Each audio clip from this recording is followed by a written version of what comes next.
Start होती है तो हमें अपोकलिप्टिक टाइम दिखाया जाता है, यानी जब आज से हजारों साल पहले इंसानों जैसे नजर आने वाले मॉन्स्टर्स जिन्हें टाइटन्स कहा गया है, उन्होंने पूरी दुनिया को डिस्ट्रॉय कर दिया था और उनसे डरकर इंसानों को अपनी जान बचाने के लिए अपनी ही बनाई गई दीवारों के पीछे सरवाइव करना पड़ रहा है। और वो लोग दीवार के पीछे इस उम्मीद पर जिंदगी गुजार रहे थे कि अगर वो टाइटन्स वापस आ गए तो ये दीवार उनको सेव करेगी। लेकिन अब 100 सालों से ज्यादा गुजर चुके थे और लोग टाइटन्स को भूलने लगे थे और अब टाइटन्स की हिस्ट्री सिर्फ किताबों में लिखी गई कहानियों तक रह गई थी, जो बच्चों को डराने के लिए इस्तेमाल की जाती हैं। दीवार के पीछे रहने वाले लोग चाहकर भी उस दीवार को पार करके बाहर नहीं जा सकते थे, क्योंकि गवर्नमेंट ने टाइटन्स के डर से दीवार के पास जाना भी डिसअलाउ किया हुआ था। और इस तरह से लोग बुरे लाइफ यानी मुश्किल में भी जिंदगी गुजारने पर राजी हो गए। दीवार के अंदर की दुनिया को 3 हिस्सों में डिवाइड किया हुआ था। एरिया नंबर 3 फार्मर्स और वर्कर्स का था, जो खेतों में काम करके सरवाइव करते थे। एरिया नंबर 2 इंडस्ट्रियल था, जहाँ पर फैक्ट्रीज लगाई गई थी। और एरिया 1 प्राइमरी था, जहाँ पर अमीर लोग पूरे सिटी को कंट्रोल कर रहे थे और किसी को भी एक एरिया छोड़कर दूसरे एरिया में जाने की इजाजत नहीं थी। एरिया नंबर 3 में रहने वाला एक लड़का जिसका नाम एरिन था, वो काफी टैलेंटेड था और वो टाइटन से डरकर 4 दीवारी में प्रिजनर्स की तरह जिंदगी नहीं गुजार सकता था, क्योंकि उसमें हमेशा कुछ बड़ा करने की लगन होती है और उसकी डिजायर थी कि वो बाहर की दुनिया को एक्सप्लोर करे। और अपनी इस ख्वाहिश को वो अपने फ्रेंड्स के साथ भी शेयर करता है, क्योंकि वो टाइटन्स पर बिलीव नहीं करता था। वो यही सोचता था कि टाइटन एग्जिस्ट नहीं करते और उसे लगता था कि लोग टाइटन से डरते हैं, इसलिए यहाँ पर छुपे हुए हैं। इसके साथ साथ एरिन का जो मेल फ्रेंड होता है वो भी काफी टैलेंटेड होता है और किसी भी आम इंसान को कोई एक्सपेरिमेंट्स करने की इजाजत नहीं थी, क्योंकि गवर्नमेंट का मानना ये था कि अगर इंसान अपनी सक्सेस के लिए कुछ करेगा तो वो गलत करेगा। वहीं पर एक लड़की जिसका नाम मिकासा होता है, एरिन और वो दोनों एक दूसरे को काफी लाइक करते थे और वो एरिन के साथ एक हैप्पी लाइफ गुजारना चाहती थी। एरिन का फ्रेंड उससे मिलने जाता है और तभी वो एक अननोन पर्सन से टकरा जाता है, लेकिन वो उस पर ज्यादा ध्यान नहीं देता और उसे इग्नोर करता है। एरिन खुद को उस जगह पर पाकर काफी लकी फील करता था, क्योंकि वो दूसरी साइड वाले लोगों की दुनिया को देख सकता था। वो जगह एरिन की इसलिए भी फेवरेट थी क्योंकि वहाँ पर बॉम्ब मशीन पड़ी हुई थी और डर की वजह से कोई भी वहाँ पर नहीं आता था। और एरिन इस बार इरादा कर लेता है कि वो दूसरी साइड वाली जगह पर जाएगा, चाहे कुछ भी हो जाए। और वो अपने फ्रेंड्स को भी इस बात पर एग्री कर लेता है। उस दीवार के पास आर्मी का पहरा था और वो फर्स्ट टाइम सोल्जर्स की नजरों से बचते हुए उस दीवार के काफी करीब आ जाते हैं।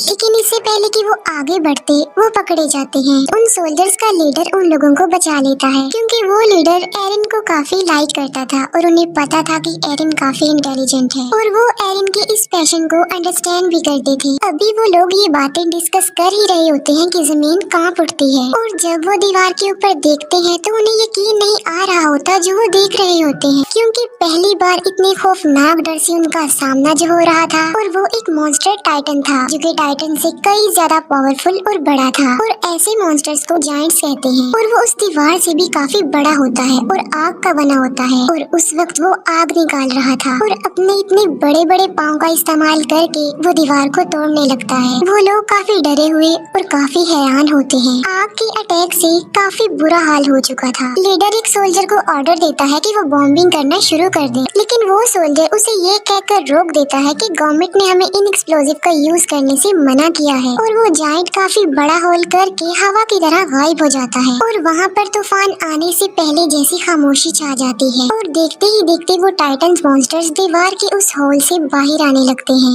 दिखने में तो वो बिल्कुल इंसानों जैसे लग रहे थे, लेकिन इंसानों की निस्बत वो काफी लंबे चौड़े थे और इंसानों को देखकर उनके फेस पर इविल स्माइल होती है कि जैसे वो इंसानों को अपना खाना समझ रहे हों।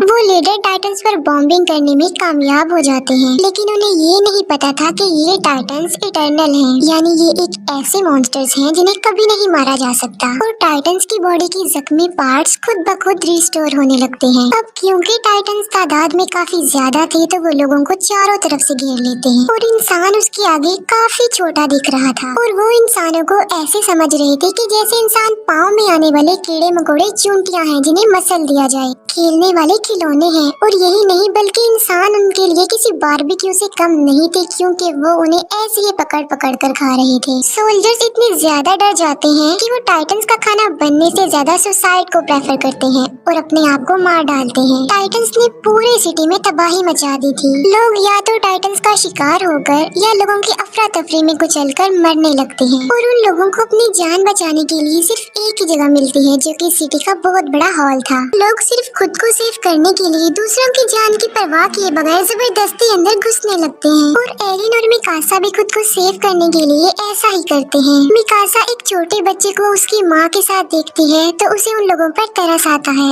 और वो उस बच्चे को सेव करने की वजह से बाहर ही रह जाती है और एरिन लोगों की भीड़ में घसीटते हुए हॉल के अंदर चला जाता है और हॉल का दरवाजा बंद कर दिया जाता है। एरिन उस हॉल के डोर को खोलने की कोशिश करता है, लेकिन लोग उसे ऐसा करने से मना कर देते हैं। मिकासा ने उस छोटे बच्चे को पकड़ा होता है और एक टाइटन मिकासा की तरफ ही आ रहा होता है। एरिन जो कि मजबूर होता है और कुछ भी नहीं कर पाता और टाइटन मिकासा और उस बच्चे दोनों को निगल जाता है और अचानक से वहाँ पर खामोशी छा जाती है। एरिन किसी तरह जबरदस्ती करके उस हॉल से बाहर आ जाता है और वो देखता है कि जिस हॉल में सर्वाइवर्स छुपे हुए हैं, टाइटन्स उस हॉल के चारों तरफ से घिरे हुए खड़े हुए हैं और टाइटन्स उस हॉल की छत को तोड़कर लोगों को खाने लगते हैं और तेजी से लोगों का खून बहने लगता है जैसे खून की नदी बह गई हो। हालात से तंग एरिन सिटी की तरफ आगे बढ़ जाता है। इसके बाद हम 2 साल बाद के टाइम को देखते हैं, जहाँ हमें एरिया 2 यानी इंडस्ट्रियल एरिया दिखाया जाता है। ये लोग सेफ थे क्योंकि मजबूत दीवार की वजह से जायंट के हमले से बच गए और जो लोग पिछले हमले के सर्वाइवर्स थे वो भी यहाँ आकर बस गए क्योंकि एरिया 3 यानी लेबर्स एरिया में अभी भी टाइटन्स थे। अब क्योंकि उस एरिया में आने से लोगों की आबादी बढ़ गई थी तो खाने पीने की किल्लत पड़ जाती है, लोग भूख की वजह से मरने लगते हैं। अब एरिया 3 के बाकी सर्वाइवर्स के पास बचने का सिर्फ एक ही रास्ता था और वो था अपने एरिया को टाइटन से बचाने का,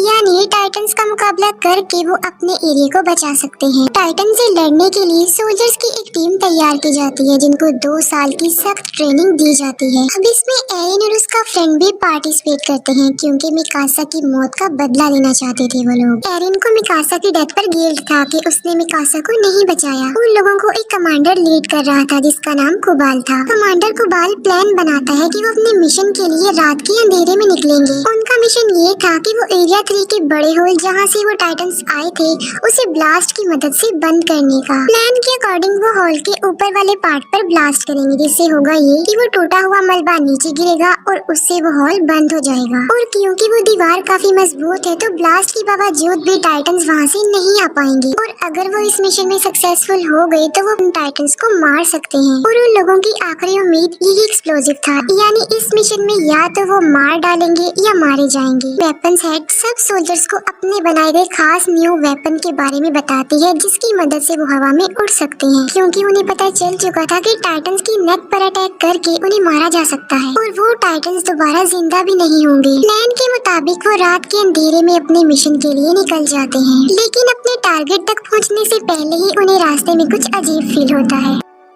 और वो लोग चेक करने के लिए जाते हैं कि आखिर क्या गड़बड़ है। वो समझते हैं कि वो सिर्फ काउस की आवाज है और जब उन्हें रियलाइज होता है कि सब ओके है तो वो चल पड़ते हैं। फिर एक लेडी को किसी छोटे बच्चे के रोने की आवाज सुनाई देती है और वो सोचती है कि बच्चा मुसीबत में है और उसे हेल्प की जरूरत है और वो उसकी हेल्प करने के लिए आगे चेक करने के लिए जाती है।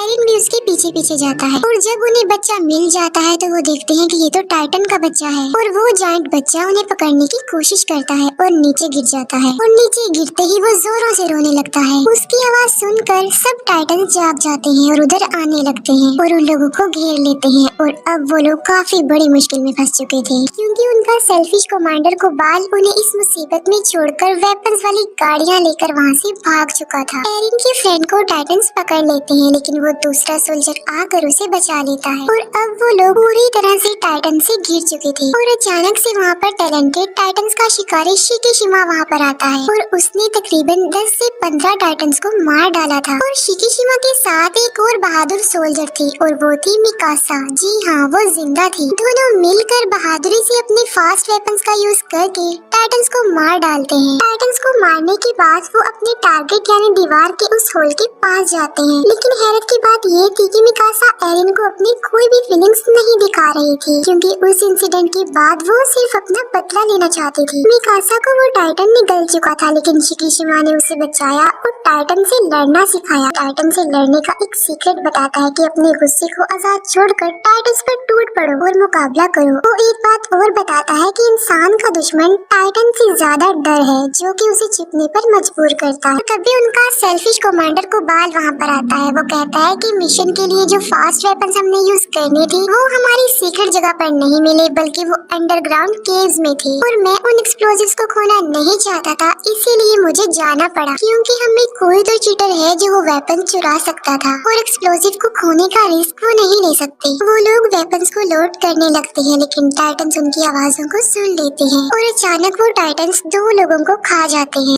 वो सब लोग काफी घबरा जाते हैं कि लालची लीडर को एक्सप्लोजिव की पड़ी हुई थी और कोई चोर उनके वेपन्स एक्सप्लोजिव से भरी हुई गाड़ियां चुरा कर ले जाता है। और एक लेडी जिसके हस्बैंड को टाइटन्स खा चुके थे, गुस्से में आकर वो उस चोर से एक्सप्लोजिव वाली गाड़ी छीन लेती है और एक्सप्लोजिव को बचाए सेव करने के वो उसमें आग लगा देती है और अपने हस्बैंड का रिवेंज लेने के लिए टाइटन्स के बीच में ट्रक को क्रैश कर देती है। लेकिन इतने हैवी ब्लास्ट से भी टाइटन्स को कुछ नहीं होता, लेकिन उनकी आखिरी उम्मीद एक्सप्लोजिव भी अब खत्म हो चुका था। कोबाल भी उन्हें मरने के लिए मुसीबत में छोड़कर चला जाता है और वो लोग टाइटन्स के बीच में बुरी तरह से फंस चुके थे। हेरिन भी अब हिम्मत हार चुका था, लेकिन फिर उसे शिकीशिमा की गुस्से वाली बात याद आ जाती है और वो अपने गुस्से को आजाद छोड़कर टाइटन से मुकाबले के लिए जाता है और वो उन टाइटन्स का मुकाबला करते हुए कुछ टाइटन्स को मारने में कामयाब भी हो जाता है और फिर फाइट के दौरान टाइटन से मुकाबला करते हुए उसका एक पाँव टूट जाता है और एक टाइटन एरिन के फ्रेंड को पकड़ लेता है। सब लोग एरिन के फ्रेंड को बचाने के लिए लड़ते हैं ताकि वो टाइटन उसे निगल ना जाए। एरिन अब पूरी तरह से हिम्मत हार चुका था और वो डिसपॉइंट हो चुका था कि वो किसी भी तरह लोगों की हेल्प नहीं कर पा रहा है, लेकिन वो फिर भी हार ना मानते हुए हिम्मत करके उठता है और बिल्कुल ठीक वक्त पर वो अपने फ्रेंड को उस टाइटन का खाना बनने से बचा लेता है। लेकिन उसे सेव करते करते वो अपना एक हाथ भी खो बैठता है और आखिरकार एक टाइटन उसे निगल लेता है और एरिन देखता है कि वो इस खतरनाक टाइटन के पेट में आ चुका है और आहिस्ता आहिस्ता डाइजेस्ट हो रहा है। ये देखकर मिकासा कंट्रोल से बाहर होकर उस टाइटन पर अटैक कर देती है, लेकिन किस्मत उनका साथ नहीं दे रही थी और मिकासा क्रैश हो जाती है क्योंकि उसका गियर खराब हो चुका था और अब मिकासा को अपनी मौत अपने सामने नजर आ रही थी क्योंकि वही टाइटन उसकी तरफ भी आ रहा था।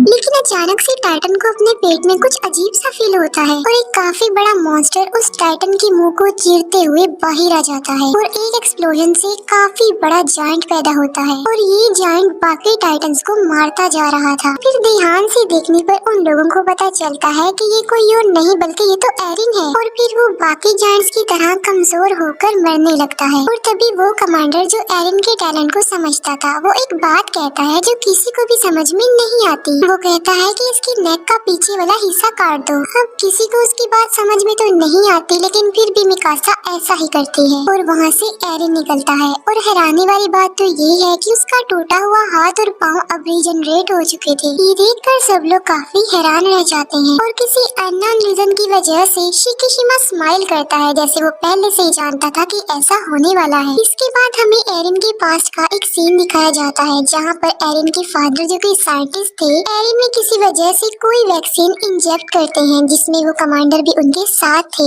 एरिन की मदर उन लोगों को ऐसा करने से मना करती है, जिसके जवाब में वो कहते हैं कि इस वैक्सीन की वजह से एरिन बड़े होकर लोगों की जिंदगी बचाने में एक बड़ा रोल अदा करेगा। इतनी ही देर में कुछ गवर्नमेंट ऑफिसर्स उनके दरवाजे पर नॉक करते हैं और एरिन के फादर एरिन और उस कमांडर को एक रूम में छुपा देते हैं। उन गवर्नमेंट ऑफिसर्स में कोबाल भी शामिल था और उन लोगों को पता चलता है कि एरिन के फादर किसी खुफिया एक्सपेरिमेंट्स पर काम कर रहे हैं और आम लोगों को तो किसी इन्वेंशन एक्सपेरिमेंट्स की इजाजत नहीं थी और पनिशमेंट के तौर पर वो ऑफिसर्स एरिन के पेरेंट्स को अरेस्ट करके ले जाते हैं और साथ ही उनके एक्सपेरिमेंट्स को भी जला दिया जाता है और यही वजह थी कि वो कमांडर एरिन को इतना लाइक करते थे उसकी इस खूबी की वजह से और उन्हें ये भी पता था कि इस वैक्सीन की वजह से एरिन और ज्यादा पावरफुल बन गया ताकि वो लोगों की जिंदगियों को सेव कर सके। एरिन की आँख खुलती है तो वो देखता है कि कोबाल ने उसे कैद किया हुआ है और एरिन को खुद भी इस बात पर यकीन नहीं आ रहा था कि वो वाकई एक जायंट भी बदल गया था, लेकिन साथ साथ उसे खुद पर प्राउड भी फील हो रहा था कि आखिर उसमें एक ऐसी खूबी है जो कि टाइटंस के खिलाफ इंसानों की मदद करने में इम्पोर्टेंट रोल अदा कर सकती है। लेकिन एरिन कोबाल के लिए एक खतरा था जिसकी वजह से वो उसे प्रिजनर बना के रखता है, क्योंकि वो सोचता था कि इंसानों को नए एक्सपेरिमेंट्स और इन्वेंशन करने की कोई जरूरत नहीं है, बल्कि इंसानों को डरपोक बनकर डरते हुए ही इस दीवार के पीछे जिंदगी गुजारनी चाहिए। वो कमांडर जब एरिन के फेवर में बोलता है तब कोबाल उसे शूट करके मार डालता है, लेकिन मरने से पहले वो कमांडर एरिन को एक राज की बात बताता है कि कोबाल ही तुम्हारे पेरेंट्स का कातिल है। ये सुनते ही एरिन और उसके साथी कोबाल के अगेंस्ट हो जाते हैं और तभी अचानक से वहाँ पर पावरफुल जायंट जंप करके आ जाता है और वो आते ही सबसे पहले